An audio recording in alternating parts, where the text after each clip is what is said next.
Okay. Good morning, everybody. Thank you for being here with us today. I think we might have some people who were present with us last time, but it looks like we have several new people. So I think we'll just go around really quick and introduce our team.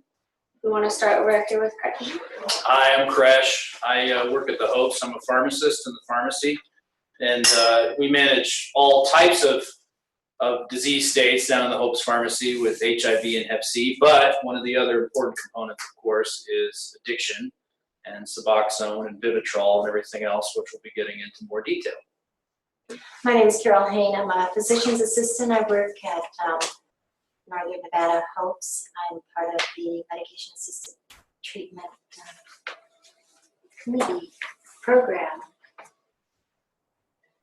Dr. Mark Broadhead, addiction psychiatrist, VA Medical Center here in Reno. Hi, I'm Dr. Alton's son. I'm with Hope's Clinic. I am a psychiatrist and I am working at MAT program. My name is Danica Pierce, and I'm a licensed clinical social worker, and I am part of the MAT team at Northern Nevada Hopes as well. Hi, my name is Pete. I am the nurse case manager at Northern Nevada Hopes and just kind of oversee a lot of the day-to-day function, scheduling, and just working closely with the providers in dosing and making sure everyone's happy. Great. So just to kind of set our agenda for today, we're going to do the case. Right, we have a case. No, it didn't come in, sorry. Oh, it didn't come in. Yeah. Oh, I didn't know that. Oh, okay. All right. Well, then we're not going to do a case.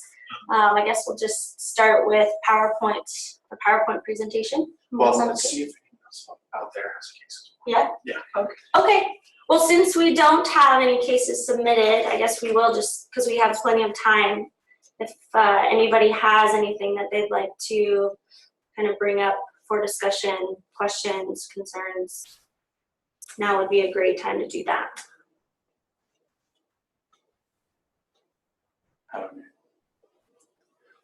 If you're on, I have everyone on mute, so unmute yourself with the icon in the lower left corner of your screen.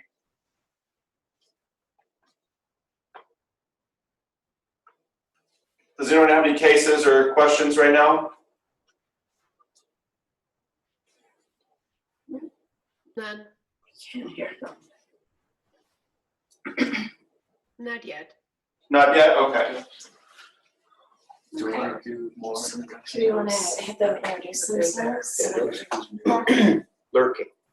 Would it be okay with our audience if everybody kind of took just a moment to tell us who you are and a little bit about where you are at in the MAT process, or if you're prescribing, just so we have a better sense of who's here and kind of how to target what we're talking about. So let's start with Kristin C.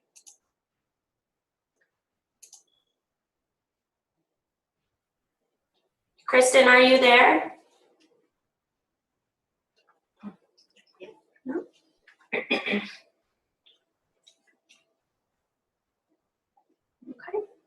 What about Barry Cole?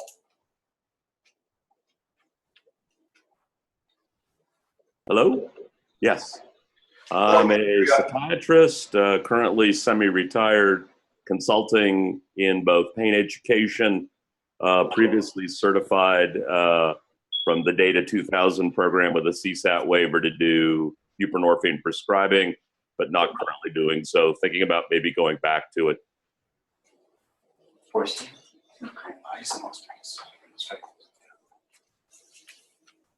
Ely, I'm not sure if we have audio for you today, but I believe that's Dr. Christensen, correct?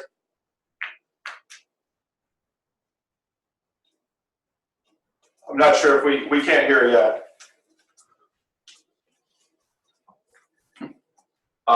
Carmenia S. Hello, my name is Carmenia. I'm an RN at Sunrise Hospital here in Las Vegas.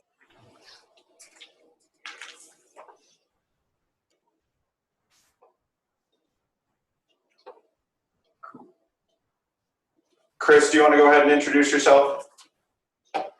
Morning, Chris Marchand, director here at Project Echo, Nevada. I'm monitoring from my office just to get a feel for the clinic from the participant viewpoint. And Dr. Class?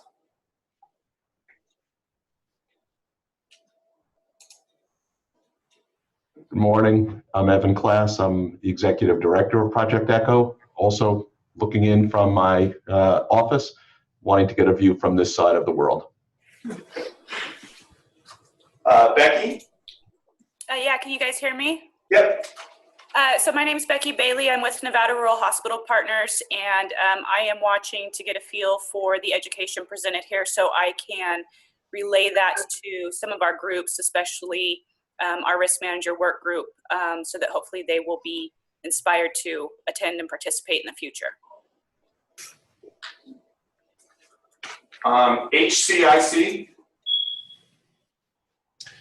Hi, this is Ryan Cavella from Health Choice Integrated Care in Flagstaff, Arizona.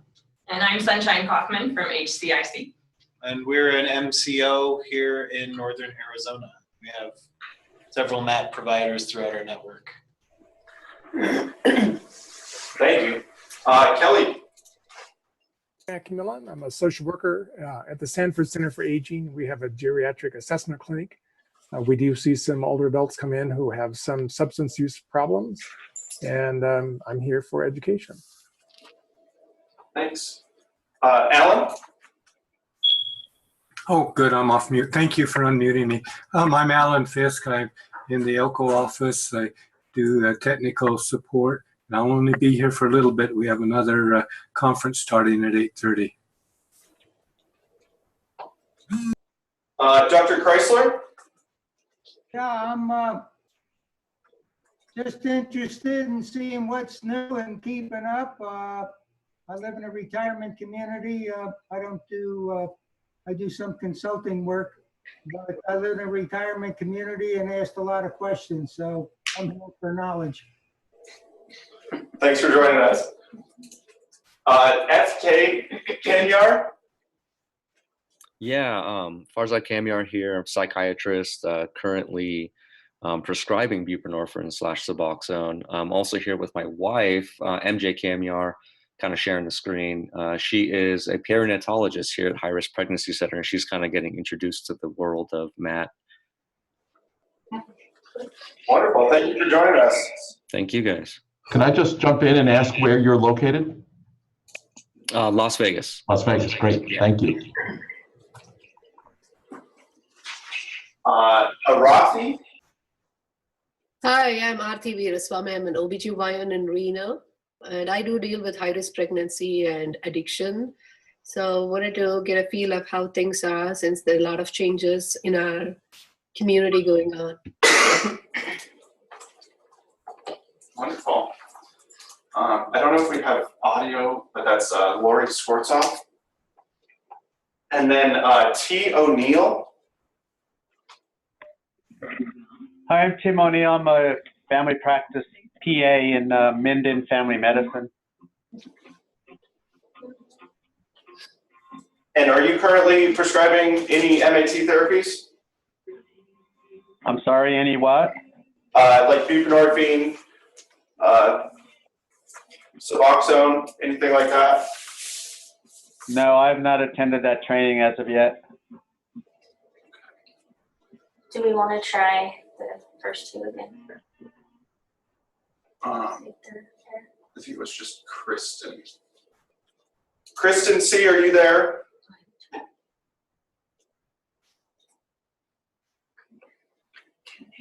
Maybe no audio or something. I think they can see us. Yeah, definitely. We can't see them. Moha. Okay. Okay. Do you want to get going into Yeah. Okay. Yeah, thank you, everybody. It's really helpful for us on our end to kind of have a sense of our audience and who we're talking to, so appreciate you guys doing that. So we have a pretty brief PowerPoint today. And this is really just basic stuff. And I know probably a lot of you are already familiar with this information, but I think it's nice to have a reminder of kind of what we're talking about. So we're just going to go through the PowerPoint. Dr. Altonson and I are going to kind of take turns moving through it. And then after that, we are going to present one of our cases and kind of look at kind of how the PowerPoint and how the information in the PowerPoint relates to that case. And then if you guys have questions, we can address those at that time. All right. So I don't know how to do this. Just right. Go this one. Okay. So looking at what is addiction, this is a really important part. It's just to kind of understand the basics of what does that mean. So addiction is defined as a chronic relapsing brain disease. That's really important. It's a key point. That is characterized by compulsive drug-seeking use despite harmful consequences. So in a lot of times when we're explaining addiction to patients or to clients, we talk about the chronicity and the relapsing part. And you'll hear a lot when we start talking about treatment and recovery that relapse is part of recovery. We'll talk a little bit about that. It is considered a brain disease because drugs change the brain. They actually change the structure and function of the brain. These brain changes can be long-lasting and can lead to harmful behavior seen in people who use these drugs. So we put this little table in here just to kind of look at that whole relapse piece of it. So looking at drug addiction with a 40 to 60% relapse rate. And because of the stigma around addiction, relapse it's one of the major factors when we're talking about relapse is people say, they don't want to get better because they keep using. When in fact, when you look at some of these other diseases, the relapse rates are really not that different. And yet we don't blame the patient when we're talking about asthma or hypertension or diabetes. So that's a really important thing to consider when we're working with these patients and some of the attitudes that people have about relapse and then making choices around the relapse.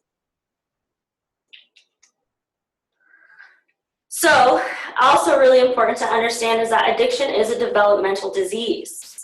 For most people, addiction doesn't just suddenly begin in adulthood. This is something that starts early on, and there are a lot of factors that lead to that, which we will get to. And it's also a very complex disease, and the more that we are learning and the more research, the more we're studying addiction, the more we're finding that this is really a very complex disease. And there's not one treatment that works for everybody. It has to be multidimensional. It requires a lot of work. So how does this happen? Most drugs work on the dopamine. So drugs are chemicals that affect the brain by tapping into the communication system and interfering with the way neurons normally send, receive, and process information. So with long-term drug use, like I said before, when you have long-term drug use, you're changing the structure and function of your brain. Chronic exposure to drugs of abuse disrupts the way critical brain structures interact to control and inhibit behaviors related to the drug use. And there's a lot more science coming out about this, so this is really important stuff for us to know. Do you want to talk about this, or yeah? So, risk factors for addiction is biological, genetic, as well as environmental. So in this slide, we see that we have more addicted people who have family history of addiction. Being male is also an issue. Most rehabs are,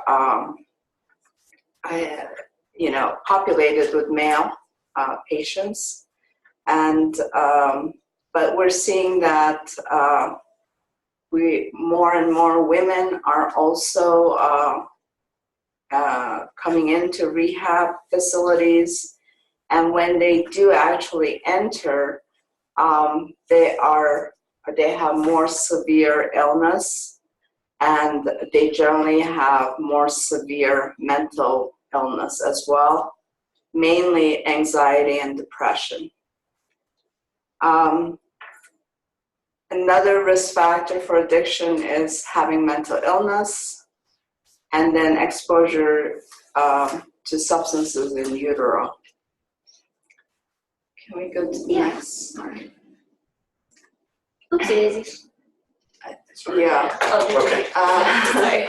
Risk factors for addiction, we talked about the genetic and biological, and then we have the environmental factors.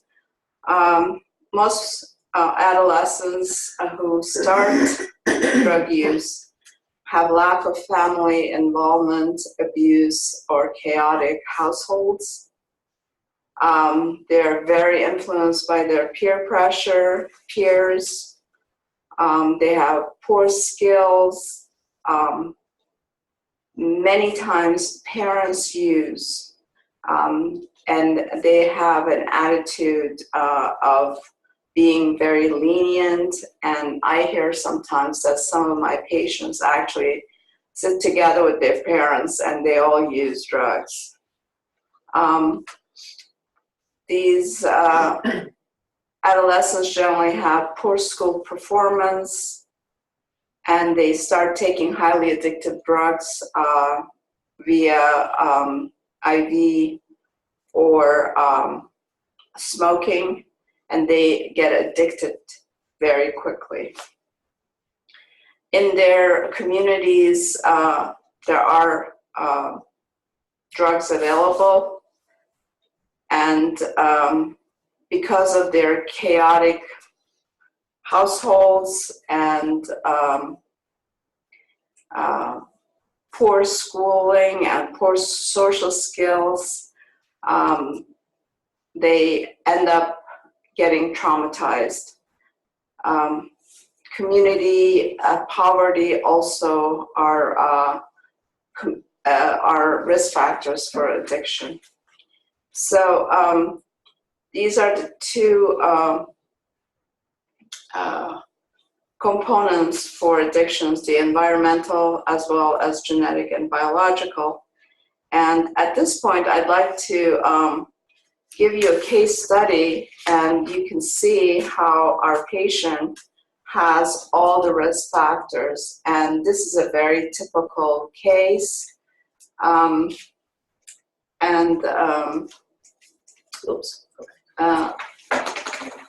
I'm sure all of you or whoever work with these people have a case similar to this. This is a 27-year-old single man who was dependent on heroin for 7 years. And he had success with Suboxone when he got it off the street. And his longest sobriety was 6 months, and when he was in the court-mandated program. So he came to us because he wanted to start Suboxone, and he had decided that it was enough, and he was ready to live a normal life. His past psychiatric history, he suffered from anxiety, depression, PTSD, and impulse control problems. He had one suicide attempt with overdose on heroin. He has history of multiple incarcerations. He indicated that he had shot someone in self-defense, and that has been a very traumatic experience for him, and he currently suffers from hypervigilance, nightmares, and a lot of anxiety. Family history was positive for bipolar disorder. His father used alcohol, and both parents used meth when patient was young. Socially, family was homeless for 8 years while he was growing up. He had chaotic upbringing. He was kicked out of school for assault. Later on, while he was incarcerated, he was able to get his GED. also, his mother used meth while while she was pregnant. Patient has been followed at Northern Nevada Hopes for the last 2 years. Although he's doing better now he's no longer homeless. He has a job, but he has several relapses in the last 2 years, and he also had legal issues. So this is a case, and if you go back and look at the risk factors for addiction, he's got all the risk factors. So do you have any questions about this? Looks like. Hello? Dr. Chrysler, yeah, go ahead. Yeah, I have a comment. I don't know if it fits in here. You know, with the recent passage of marijuana for recreational use, and I was very disappointed that organized medicine said essentially nothing. We're sending the message, and I think this is a risk factor. We're sending the message that, medicating oneself for whatever reason is not a bad thing. They get into arguments about alleged not being, not being all of that sort of stuff. So I think that would be something that maybe we ought to keep in mind, and maybe somebody will step up and speak out for the medical profession. Yes. In the last 5 years, actually, smoking has reduced in adolescent population because of the education efforts in schools. However, marijuana use has increased. So it appears that people feel marijuana is not an addictive drug, and that it is actually legal now in Nevada. Yes, I agree with you, and I think we have a lot of work to do. There was one other comment I have with medical assisted treatment. I've been around a long time, over 50 years. And as medical director for the Atomic Test Program, I did set up a surveillance and treatment program, first ever in Nevada. And I had a big resistance from the Department of Energy. I won't go into the details. But my problem then and now is, how effective are we in making sure that when we give, methadone or whatever as a medical assistance, that it's not being abused, misused, and all the other factors. I have problems that I don't think it's, been effectively supervised, and there are no penalties from what I can see for people that misuse it, sell it, and all the rest.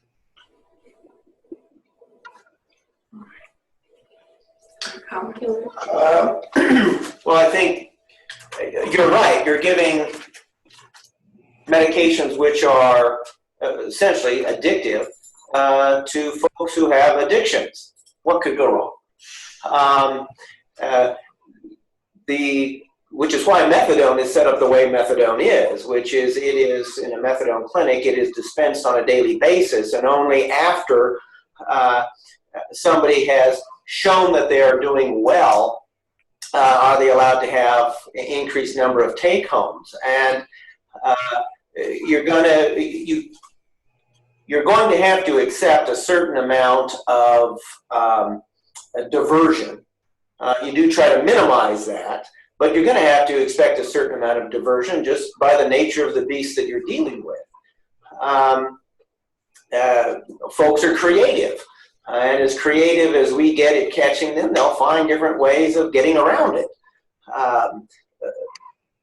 That's on one side of the equation. On the other side of the equation is the fact that these medications can be life-saving for a large number of individuals. The trick is trying to figure out when to start medication-assisted treatment, and more importantly, when to end it. Suboxone has got a reputation as being safer than methadone. It is Suboxone. I really should say buprenorphine, naloxone. It can be prescribed out of an office simply because there's less likelihood that it's going to be used intravenously. But yes, it can be abused. We at the VA here go through a lot of machinations to check on making sure that people are taking their buprenorphine as prescribed by looking at the amounts of buprenorphine and norbuprenorphine in their urine.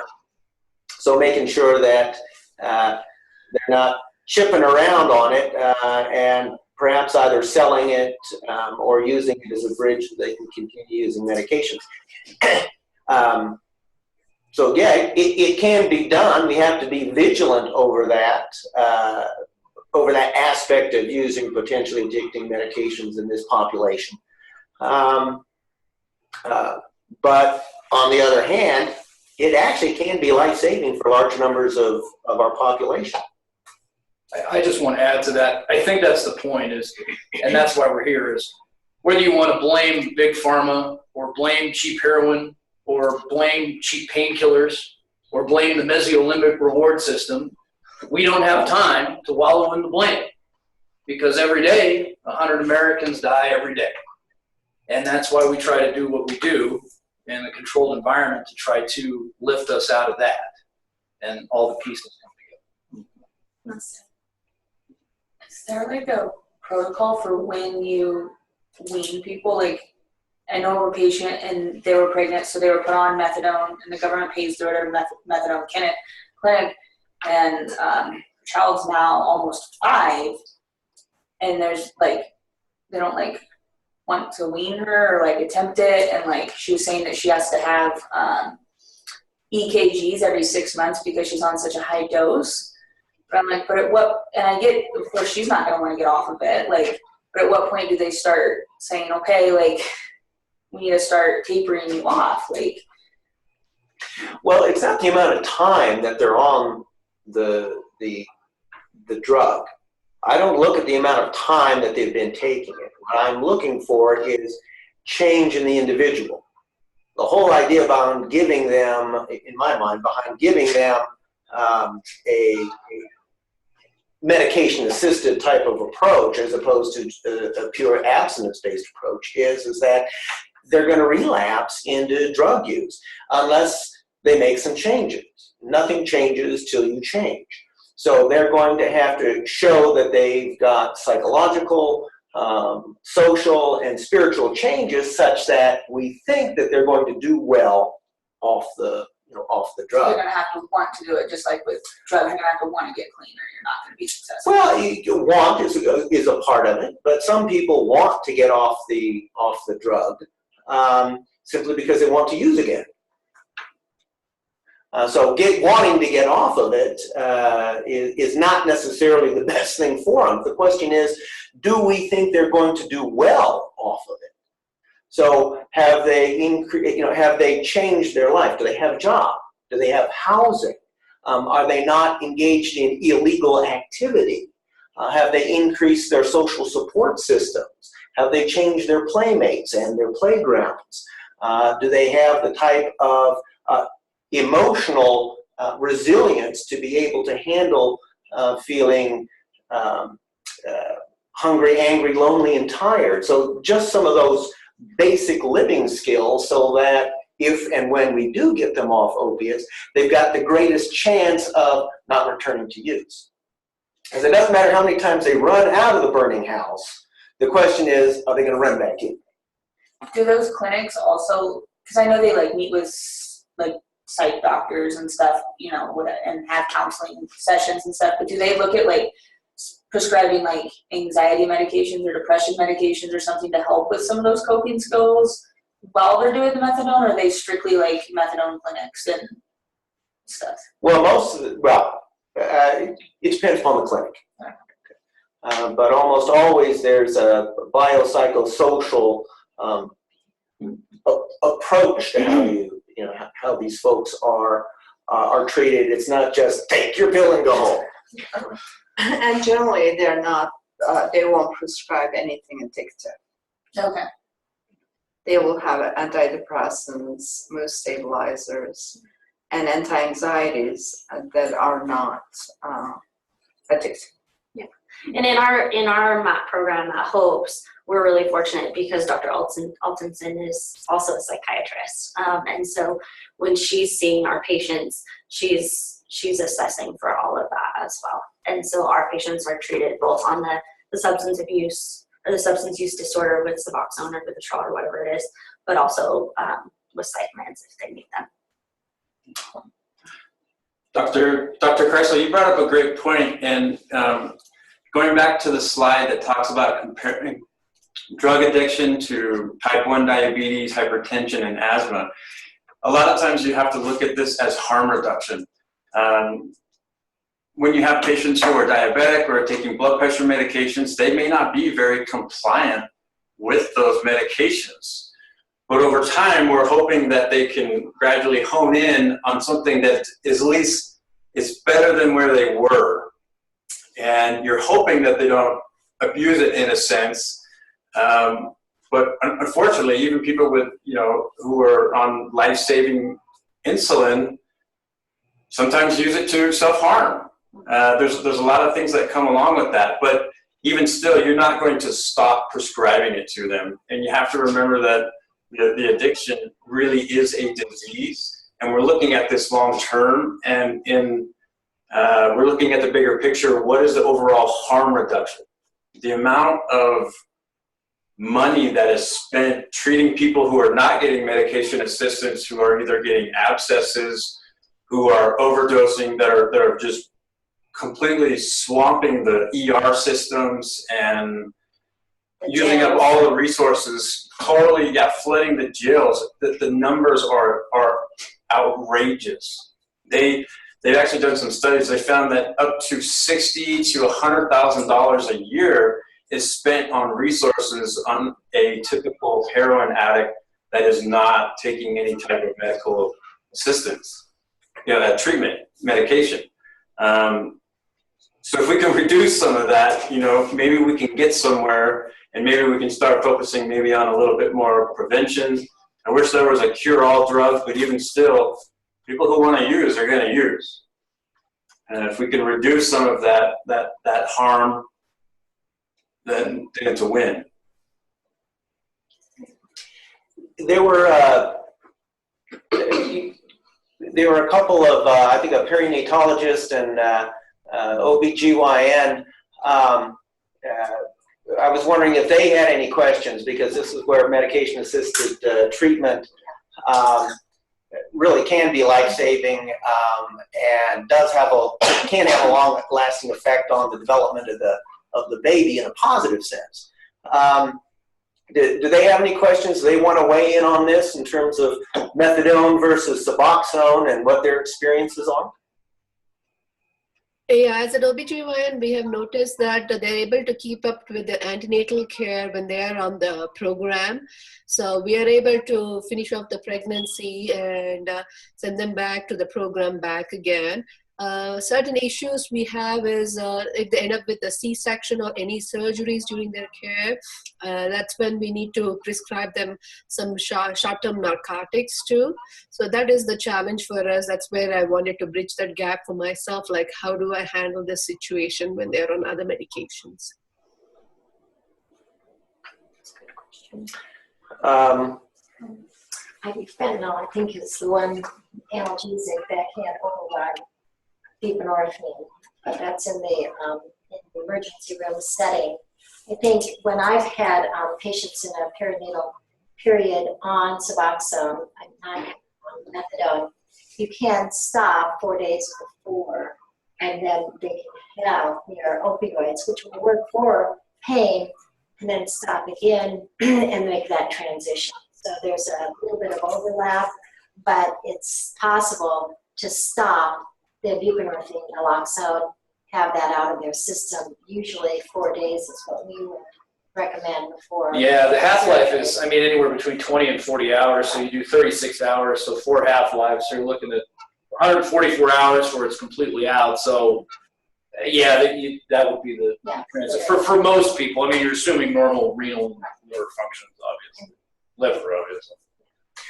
So you want us to stop 4 days prior to their surgery and give them short-term till the date of the surgery, and then continue for a week with the post-operative pain management, and then start like 4 days earlier on, and then stop the short-acting like 4 days after the medication they were on are back. Yeah, you can switch. The object is to keep them on a narcotic. Right. That's the whole reason is for the health of the baby and prevent, meconium problems and all of that. The other thing is spinal blocks work real well. Nothing should keep you from using spinal blocks if you have them. If you know you're going to go in and if you're going to deliver by a C-section. And buprenorphine is a potent analgesic too. So, I mean, there is that part of it too. But most of the patients are drug seeking. So once they're been on the medication, it is hard for us to convince them to get off whatever they have been on. And well, they can't go back to the other. The important thing to remember is no is a complete sentence. Okay. You can treat them just as you would any other surgical patient. 4 days, surgical pain should be gone. Back on your Suboxone. There you go.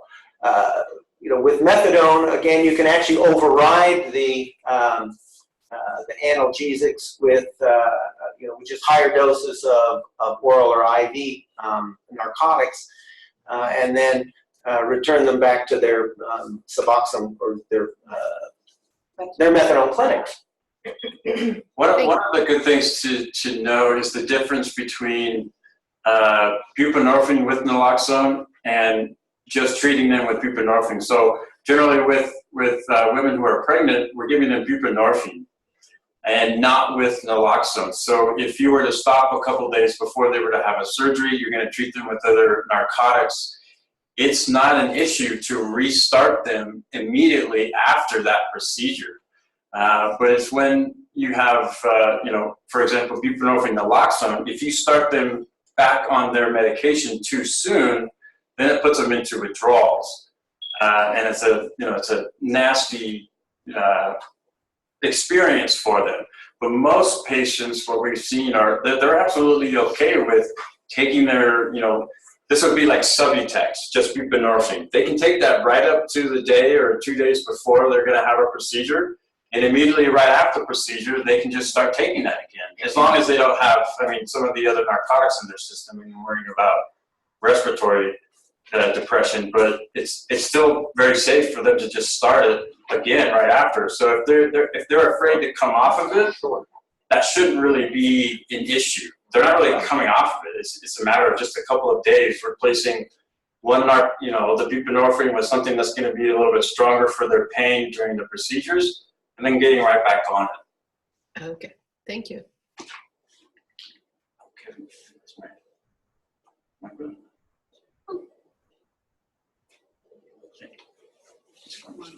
I'm good. Can we go back to the PowerPoint? Yeah.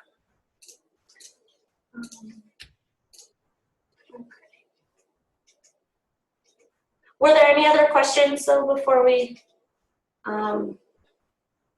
continue with the PowerPoint? There's only a couple slides left. No? Okay. So did you want to talk about this? Okay. So we just kind of threw this in here just to kind of look at, this comes from NIDA, and this is just a nice little visual just to kind of see how the interplay between the biological components and the environmental components of risk factors kind of all come together to end up in an addiction. Okay, so we're here talking about medication-assisted treatment, which is, you know, obviously a very important part of the whole treatment. But it's more than just that. So it's important, first of all, for people to recognize that addiction is a treatable disease. You know, there's a lot of stigma and there's a lot of people out there who just think that this is something that people just don't get over. People don't recover from addiction, which is not true. Treatment must address the whole person. And I'm going to talk about that some more too. This is really important. And that's just simply stopping the use of drugs or alcohol, whatever it is not recovery. I like to just kind of use the comparison that stopping the use of substance is like stopping the bleeding in, you know, a big traumatic injury. You're just stopping the bleeding. That doesn't mean that there aren't follow-up surgeries and other things that need to be done to treat that person and make that person whole again. So this is just the first step, is getting them engaged in abstinence, or at least harm reduction. So in looking at treatment, again, has to be multidimensional. There is no one simple solution for a substance use disorder. So again, looking at harm reduction, looking at abstinence. Harm reduction is, in terms of, you know, historically is more of a recent phenomenon, but certainly something that there's a lot of research around and we're finding is actually very helpful in the recovery process. HOPES, where most of us are, we are a harm reduction clinic.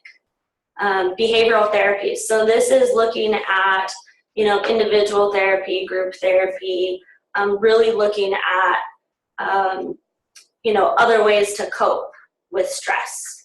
Addiction is, you know, people get into substance use to numb out, to get out from underneath discomfort, the discomforts of life. And so learning other ways to kind of manage those challenges. Obviously, medication-assisted treatment, self-help and support groups. So these are your NAs, your AAs, your smart recovery. You know, we work with a lot of individuals who are really opposed to self-help groups, to NA and AA primarily. People have different reasons as to why they're opposed to those. And so, you know, for us, we really try to build recovery programs that suit the person, that suit the patient or the client. And so just because somebody says that they don't want to go to NA doesn't mean that, you know, they don't want to recover. There are reasons people don't want to do that. And for some people, AA and NA are incredibly valuable and make a huge difference in the recovery.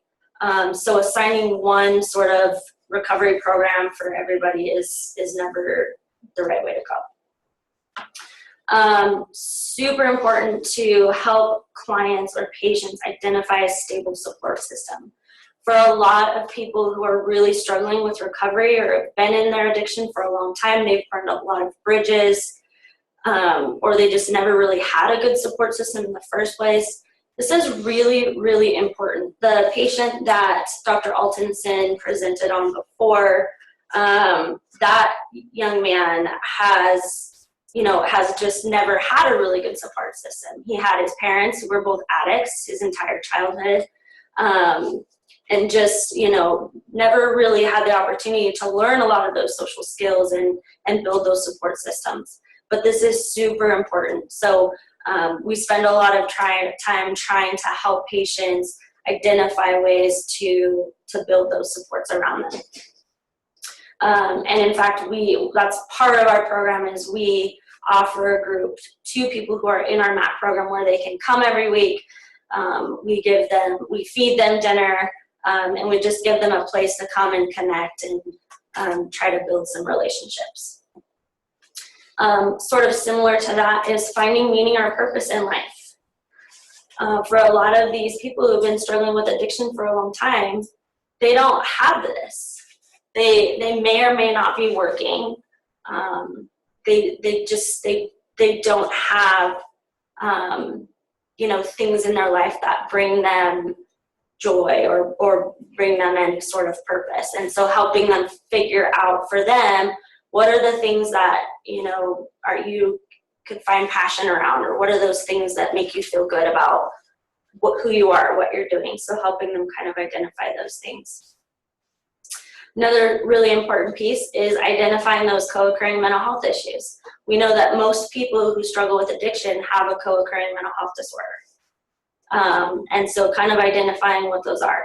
A lot of our folks have PTSD, or they have a trauma history. So when we talk about trauma, we talk about big T's and little t's.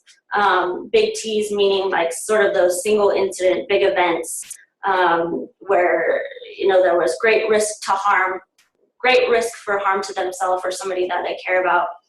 And little t's meaning sort of those developmental traumas, those little things that happen throughout our life that kind of accumulate to a big trauma, the big symptoms of trauma. I just learned last weekend in a training, we use a screening tool called Adverse Childhood Experiences, or the ACE scale. I'm sure there are other people who are familiar with that. But what the ACE scale does is it looks at adverse experiences that happen in childhood. So parental separation, domestic violence, sexual abuse, being, you know, verbally abused by an adult in your life. So there's all these things that you know, happen in childhood. So one of the things that we learned is that if you have a score on the ACE scale of a 6 or higher, your risk for IV drug use increases by 1,400%. So I think, you know, we really underestimate the role that trauma plays in addiction and substance use disorders. And then also addressing physical health concerns.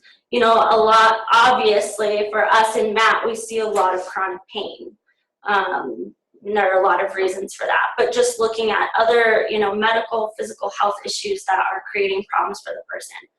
You know, if you have, you know, a physical condition that prevents you from working, for example, not being able to go to work creates, you know, other, you know, emotional stuff, not feeling like you're being productive or whatever. So all these things interplay. And so important to look at those as well. I think that is the slide.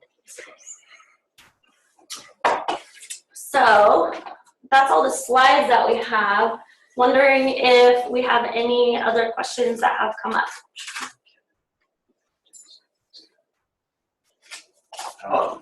We had a new person join us, Kevin Flynn. Would you mind introducing yourself?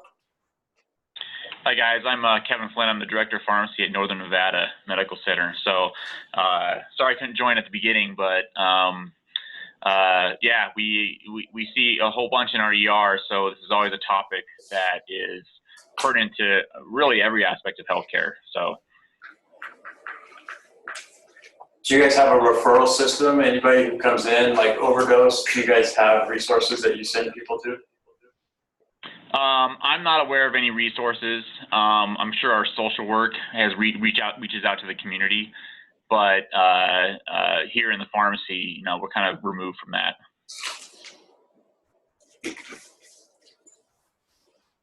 I could find out though. Thanks.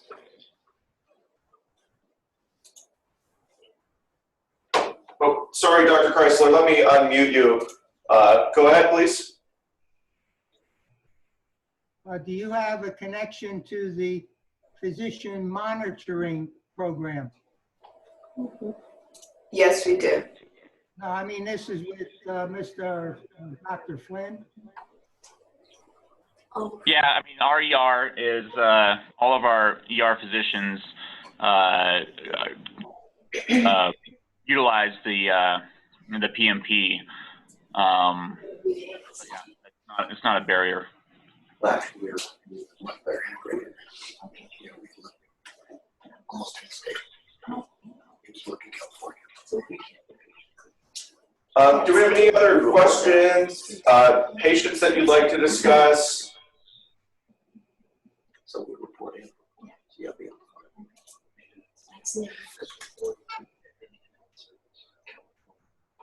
Can I ask a quick question? And I guess I'm asking Kevin. This is Evan Class. I'm just wondering, for some reason I've turned my video off. I didn't mean to do that. I'm just wondering if your ED is so heavily inundated with patients with substance use disorder and overdoses, I'm presuming. I'm wondering what you're doing or how many doses of naloxone you're going through in the course of a month, whether patients are typically being discharged from the ED with naloxone, and what your experience has been with that. Yeah, I can answer that. In fact, let me pull up our, I just emailed all of our nurse managers the naloxone report. Let's see, we had, like in the last month, we had 10 doses of naloxone pulled from the ER. And that's with more of an emergent status. That means 10 people this month came in with the ER suspected of either it's altered mental status, presumed to have opiate overdose, or it's something similar that they can't rule that out. Okay. So those are doses that are administered in the ED, but not given to patients on the way out the door. Correct. Those are on presentation from either walking in or EMS. Okay, great, thanks. And can I ask, at Hopes, how many Narcan kits you're going through in the course of a month, roughly speaking? Yeah, that would be a question for me. It's increasing, and there's a protocol in place now where, because we have Change Point on campus, which is essentially where the needle sharing program is, a lot of those doses are then given to them. And okay. So I don't have the numbers with what they get. I know that, initially when we started, it was only like, maybe, 10 or 12 a month. But now what we've noticed is that's steadily increasing. And even those that we have on Suboxone, of course, it's offered. It's part of the protocol. Mm-hmm. It's interesting when you look at, what's available. We have a kit. So, you have the needles and then the wipes and then the naloxone's in there. There's other products, I guess, in a sense, that are more user-friendly, like the atomizers and so forth, but they're so prohibitively expensive. No. Anybody wouldn't get them. There's regardless of the ability to pay, there's a place, a protocol where we get it from a company, I guess a wholesaler called Direct Relief, where anybody can get it. So if we can't bill insurance, whatever, it's there.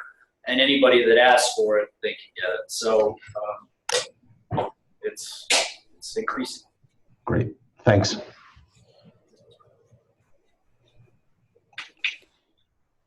Hi, my name's MJ. So I had a question about pregnancy. I'm a perinatologist here in Nevada. So the majority of my patients who are on any kind of maintenance treatment are on methadone. They get prescribed by an outside provider, and then they come to me for their high-risk issues.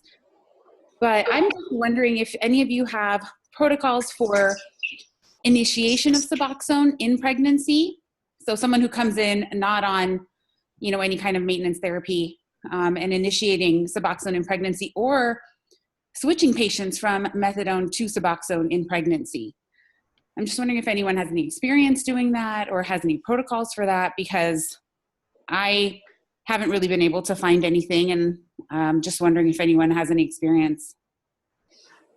Yes, we have had some experiences with our patients, and what happens generally is that they're already on Suboxone and then they get pregnant. So I haven't yet seen a patient who actually came in pregnant wanting to be on Suboxone. But we can do that. We generally do not use Suboxone in those cases. We use Subutex, just the buprenorphine. And we would use a very small dose for induction. And then we can go higher as needed. Okay, and then how about switching from methadone to Subutex? Do you have any experience with that? Yeah, it's a typical transition because tapering off of methadone is a long process. So is there a reason to taper them off of methadone if they're already on it and switch to buprenorphine, which there's a lot of arguments which one is better, which one is worse? Well, the reason that I would even consider doing this is because, well, and Subutex does have a better profile in terms of for neonatal, withdrawal. So that would be an initial reason for the baby. But also the problem that I've found, and it might just be the patients that I get that are referred to me, but many of my patients that are on methadone, the providers that are providing this medication for them kind of force them to have escalating doses throughout their pregnancy. And patients are coming to me saying, I don't want to go up on my dose. I actually would like to stay on the same dose, but my provider is saying, well, I won't prescribe this for you unless you, escalate your dose. And it's OB providers within the city that are prescribing methadone for these patients. They also have an OB clinic, and then they have a methadone clinic as well. So those patients are trying to not go up on their doses, and I don't have any control over that. And so I'm just wondering if, I was able to switch them over to Subutex, and then I could help them. But I think it'd probably be dose related with methadone, because realistically speaking, if they're on more than 30 milligrams a day of methadone, you'd have to get to 30 or slightly there to even consider switching over. I never recommend switching opiates in the middle of a pregnancy. That the whole idea to have them on the opiates is to prevent withdrawal symptoms in the baby and in the mother. And so you're always going to get some when you switch. Now, I can't read the minds of those who are prescribing the methadone, but it is not uncommon for the patient to require, and the patient being the mother, let's put it that way, right. The mother to require more methadone throughout the pregnancy. The question, of course, is that baby gets first crack at everything. And does the baby need that particular high dose of methadone to prevent withdrawal? Right. I have patients on 120 a day of methadone. I mean, these are really high doses, and these are patients who are really desperate to try to not go up on their dose. They are very motivated. And I have control over their high risk issues, but I don't prescribe their methadone. And so, but I am now going to be able to prescribe them Subutex, Anyway, I understand that. I've read a ton of the literature, and there really is no protocol for switching from methadone to Subutex in pregnancy. I was just wondering if anyone has any experience doing it, Now, I have put those who have, simple, pure opiate dependencies, they're not on methadone at that point in time. Right. I have used Suboxone. Time after time after time, I probably have 4 cases total where I've used Suboxone rather than Subutex, and they do just fine. Yes. Yeah. The major problem is your buprenorphine is going to kick your other opiates off the receptor. That's what causes their immediate withdrawal. Right. The amount of naloxone they're getting is only theoretically important in the baby. Yeah. No, and I appreciate your comments. I just wanted to know what other people's experience was. And this is kind of the problem that I face here in Nevada with our pregnant population on methadone. There's very few providers who prescribe it. And then it seems like those that do, some of them are doing it inappropriately. And unfortunately, we don't have control over what other people do, right? We can just take care of what we can take care of. But I really recommend that you talk to their providers and communicate with them. Yes, I do. Unfortunately, I don't have I don't have control over them, but I have discussed it with them. And at the end of the day, they tell me, well, I think that the patient required that increase in dose. And what can I say to that? That's what they feel like is necessary. So What is their reasoning for it? Is the what's patient craving? Is the patient having difficulty? Are they not coping with things well during the pregnancy? What's the reason for the dose increase? No, they say the reason for the dose increase is just the physiologic increase in blood volume in pregnancy, and that they're kind of preemptively increasing people's doses to prevent any of those symptoms. And I have explained that that's not necessary. That's not the way that you would increase someone's dose. But like I said, I don't have control over how these people are prescribing their methadone. And my patients, they do need it at that point when they're on 120 milligrams a day. They need a provider who's going to prescribe it for them, right? So I can't have that provider not prescribing it for them anymore. Right. So we don't prescribe methadone at Hopes. This is part of the reason why. It requires more monitoring. It's a little more difficult to do in an outpatient setting, obviously. I guess that's something we can look into, maybe finding more protocols, and is it really worth doing that during the pregnancy, I would just prefer that I would love to somehow set up a way that these patients who are even considering pregnancy, who are on methadone, understand that there's a choice to switch to something like Subutex before their pregnancy. A lot of these women they're not getting pregnant unintentionally. I mean, this is a planned pregnancy. They are trying to get pregnant. So they could have easily switched and then gotten pregnant. And then we wouldn't have the issue of trying to switch or thinking about even, can we switch from methadone to Subutex in pregnancy? I would love a way to get to them before their pregnancy. The problem is I just see them once they're pregnant. So that's kind of how my clinic works. And we do pre-pregnancy consultations, but I never get any of those patients and would love to, but I just don't. There's a lot of education we'd like to give before they get pregnant. It's like the story of our lives, right? So, well, thank you for your comments. I do appreciate it. And I appreciate you understanding my frustration with Yeah. So this is Evan Klass jumping in again, perhaps inappropriately, as often is the case. But so I'm just wondering that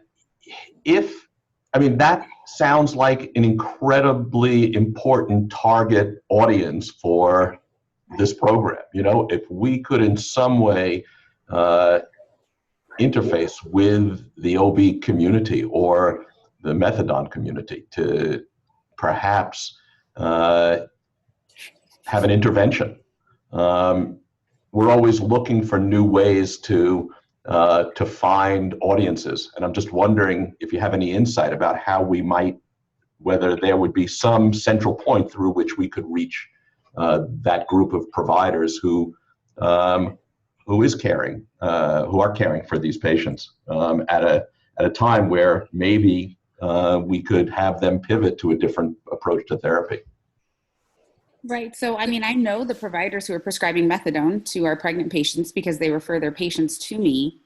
And the majority of those patients are seeing those providers prenatally as well, because they're doing their GYN care as well as their OB care. And then the majority of them are seeing those patients because they're providing their methadone outside of an obstetric, situation as well. And so I guess a starting point would be to be able to provide information to them, but I don't know how willing those providers would be for me to come in and recommend that their patients who are thinking about getting pregnant switch from methadone, which they are prescribing and making money off of, to Subutex, which I could prescribe, and I don't know how well that would be taken. I'm happy to, figure out a way to approach them, but at the end of the day, I don't know how well that will be accepted. This is Dr. Veeraswamy here. In my community here as an OBGYN, we carry a big load of patients here. And as far as I know, and I can speak for most of our OBGYNs in our community here, they would rather have a pain management person deal with the prescription and the follow-up and the dispensing of the medications. So most of the time when we have a patient who have already been started off with the medications by a program, we refer them for their any tapering or increasing in dosages by that program. And we follow up the rest of the pregnancy or the GYN care as any other person comes to us. So we don't deal with the prescriptions or the escalation or the tapering of the medication without discussing with the program they've already been in. This goes for the whole community, most of our community here. I have not come across any of the physician in our community who has been dealing with these kind of medication on their own without an interventional program. And in Vegas, I find the opposite is that the majority of my obstetric patients who are getting methadone are getting their obstetric care from the same provider. So I like the way that you have it set up. It sounds like that's a very appropriate way for things to be set up. Yeah. But it's just a little, and I'm not saying that that's the case for all OB providers who prescribe methadone. I don't mean to insinuate that this is a blanket statement covering all of those providers. It's just the few that I'm aware of. The majority of my patients that come to me on methadone, that's the way things are done. And it's just, it's just. Are they being prescribed methadone through a methadone clinic, or is this for pain control? And they're just prescribing it for that? No, it's for dependency. So they are getting it through a methadone clinic. It's just that the OB provider is an OB provider, also has a methadone clinic within their clinic. That they're prescribing. Now, I don't know if it's within, I don't know how they're set up. I don't know the details of that because I've never visited that clinic and my patients just say, oh, my OB provider is also my methadone provider. Oh, I had experience in a pain management clinic for 7 years, and we often would have patients on opioids for pain that became pregnant and then made that transition from opioid to buprenorphine. If they were on methadone, typically what was done in our clinic is a change from methadone to a short-acting, and then you can stop the short-acting and you have a shorter period of withdrawal as you make the induction to the buprenorphine. Yeah, that's interesting. So, that seemed to work pretty well. And so then you have to consider, well, methadone takes 3 days to come out, so you have to have the short acting start low, go up, and then stop the short acting, and then have them come back in 12 to 18 to 24 hours. So there is that withdrawal with that stress to the fetus, but it's less so, and then they can continue on their buprenorphine. And they have pain issues as well, but if possible, you can lower the dose of the buprenorphine before the time of the birth of the baby, and then there's that withdrawal that's less so than the methadone. But it is a transition from methadone to a short acting. Stop the short acting, transfer to buprenorphine. Thank you. That's very helpful.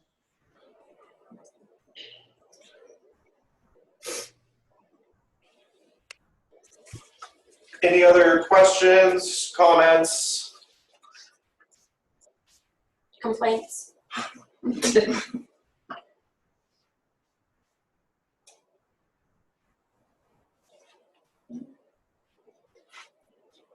Well, I'd just like to chime in and thank everybody for participating. This was a great discussion. There's obviously so much to talk about, and this, I think, moves the process forward. I think we have an opportunity here to create a dialogue and really kind of hear where the challenges and the pain points are in this kind of non-system that we have around the state. So thanks, everybody. Thank you. And if you have feedback afterwards that if you think of afterwards or you don't want to share now, please pass that on, because it's really important to us as a team that we're providing you guys with clinics that are useful to you. So please let us know if we're on track or if there are things that we're missing. Please, please, please, please, because we really want this to be a good use of your time. And keep coming back.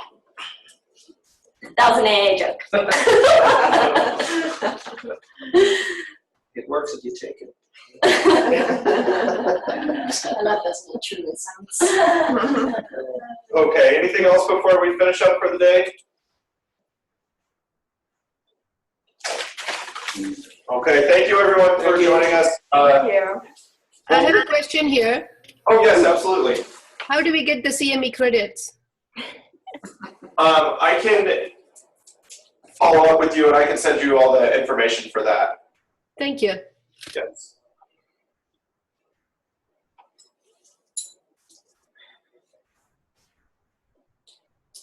Okay, thank you everyone. Thank you. Thank you.